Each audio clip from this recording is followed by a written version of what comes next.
How to change daily clicks on Note 15 Pro. Let's start the video. First of all, go to app library. Here click on settings app. Now in setting, scroll down and click on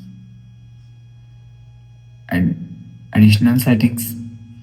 After click on additional settings, click on accessibility. After click on accessibility, click on physical. After click on physical, you will see touch and hold delay is here. If you want to change the daily, click select short, medium, long from here. After change daily, click go back to home screen. So that's how you can change daily click on Note 15 Pro. If you like the video, please subscribe. Thanks for watching.